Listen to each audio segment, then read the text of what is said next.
سیدنا حضرت فاروق اعظم سب کو رضی اللہ تعالیٰ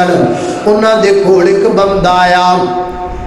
آگ عرض کردہ ہے امیر المومنین جی میں مدینے تو باہر دور ایک بستی دا رہن والا بندہ ہوں چھوٹی جی بستی ہے تے بستی دا جڑا بڑا بندہ ہے چودھری بندہ دلیر بندہ ہوں امیر بندہ ہوں وہ بڑا ظالم ہے تے میری بیوی نال زبردستی کرنا چاہتا ہے میری بیوی نو پریشان کردہ روزانہ آگے میں ماڑا بندہ ہوں میں کچھ نہیں کر سکتا تے میں تو آڈے کو انصاف لینا آیا ہوں میں نے انصاف لبے گا کہ نہیں لبے گا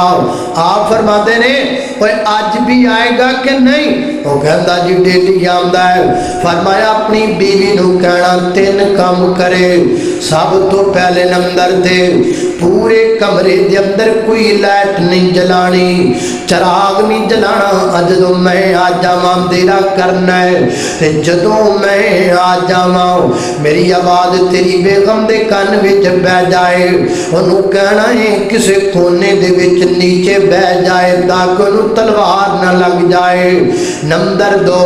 اپنی بیوی نو کہنا ہے پانی والا برتن وضو والا برتن تیار رکھنا ہے تیسرے نمبر جنہوں کہنا کھانا پکا کے رکھنا ہے کھانا تیار کر کے رکھنا ہے جی ٹھیک ہے 3 کام ہو جان گے شام رات دے وقت جناب عمر آئے ہاں جی کتھے جی کرے اندر ہے میں نو تھپڑ مار کے باہر کر دیتا ہے حضرت عمر نے تلوار پکڑی اندر گھر داخل ہو گئے آواز دیتی پلان دے مطابق بیوی ایک کونے دے اندر بیٹھ گئی حضرت عمر رضی اللہ تعالیٰ آواز دا تجسس کر کے تلوار دے بار کرن لگ پے انہوں تلواراں دے بار لگے نے زمین تے گریا حضرت عمر نے تجسس کر کے تلوار مار کے او دا سر دم تو جدا کر دیتا پر میں جلدی جلدی چراغ جلاؤ چراغ جلایا گیا وہ دے چہرے تے نظر پئی تے پڑھ دینے الحمدللہ پر میں جلدی جلدی پانی لے گیا وضو والا پانی لے آمدہ گیا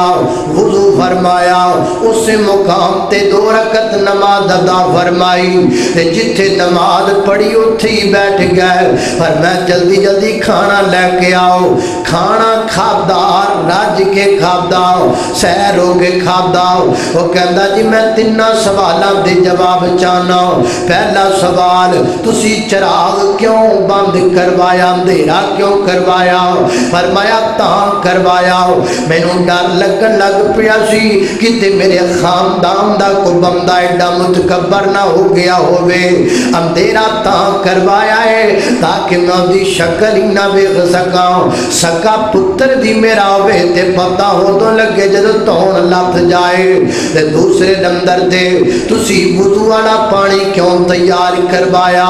فرمایا وضو کر کے شکرانے دے 2 نفل پڑے نے اللہ تیرا شکر ہے میرے خاندان دا کو بندہ ایڈا بے غیرت نہیں ہویا جی کھانا تسی کیوں کھادا فرمایا گل سن مینوں اللہ دی قسم ہے مینوں مالک الملک دی قسم ہے میں جدوں دا تیری زبان وچوں سنیا ہے کہ تیرے تے ظلم ہوندا ہے میں عمر نے اپنی اللہ نال وعدہ کیتا ہے اودوں تک ایک لقمہ بھی اپنے پیٹ اندر نہیں لے کے جانا جدوں تک تینوں انصاف نہیں مل جانا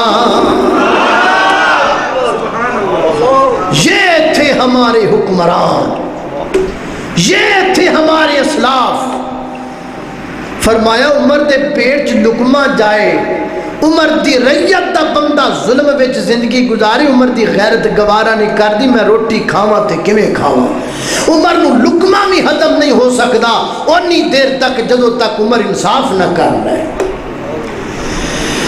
اللہ کرے سانو بھی اللہ انج دے عادل حکمران عطا فرما